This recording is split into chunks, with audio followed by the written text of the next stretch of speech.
They are completely vulnerable. Children with crippling diseases and mental disabilities who require constant care. At a Northside nursing home, that care costs the state $4 million a year. Now a CBS 2 investigation has found the care at that home has been so bad, some children have been injured and even died. Pam Zechman is here now with a troubling report.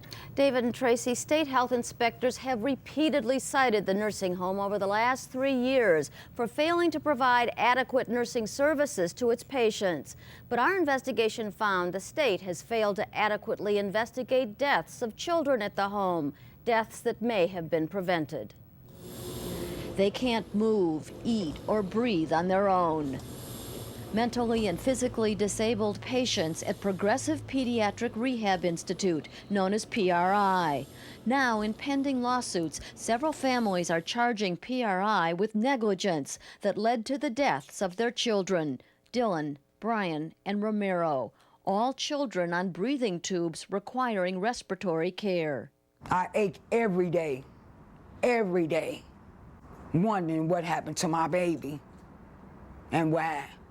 The night he died, 2 former nurses' aides who asked not to be identified say Romero was having trouble breathing because his trach tube needed to be suctioned. Over several hours, they say they reported this repeatedly to Shanika Jackson, the RN on duty, who they found watching TV or asleep in the day room. And she told me that he does it all the time. He's attention seeking. I'll get him later.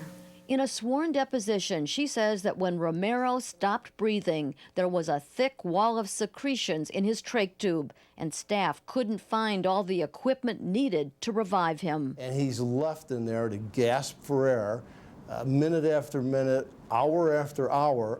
He really was tortured to death. Nursing notes subpoenaed in the case say Romero was suctioned several times the night he died. Notes the aide believes are false based on what she saw. Fact or fiction? This is fiction. This is just a cover-up, actually. If those notes were accurate, we wouldn't be sitting here and this boy would be alive right now. It gets worse. We found Shanika Jackson, the nurse on duty that night, was a fake nurse. She's since left PRI and pled guilty to charges of using a forged license to practice nursing at 2 other nursing homes, something state inspectors didn't know 2 years ago when they reviewed Romero's records. They didn't believe that there was anything at that time untoward around the case. But now, and we're going to take a much closer look at some of the events in the past. Like the deaths a month later of Dylan and Andrea. An anonymous complaint to the state alleged their trach tubes were not suctioned in time or with the right catheter.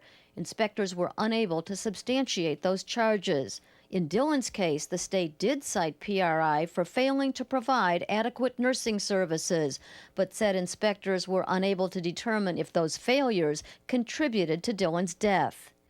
The state did find fault with PRI's treatment of this little boy. Brian Marrero was an active 2-year-old with a history documented in PRI records of taking his trach tube out and sleeping with his head covered. The doctor treating Brian before he was at PRI says that combination meant the child should have been on a monitor or directly observed. He apparently wasn't last June 9th. PRI records say Brian was last seen face-to-face at 1:30 in the morning and then left with covers over his head. Later, PRI staff only checked him from the door. At 5 a.m., Brian was found with his trach tube out, dead. As for the monitor, Brian's father says a staff member told him, They told me they forget to put the monitor on Brian. Estaban corto de personal. They were short on personnel that day. In response to his complaint, the state cited PRI for neglect, a substantial failure, the state said, to monitor and take corrective action in Brian's case and 3 other children who repeatedly pulled out their trach tubes. They survived. Brian didn't. Instead of giving him the care that he needed, what did they do? They killed him. They killed him? They killed him.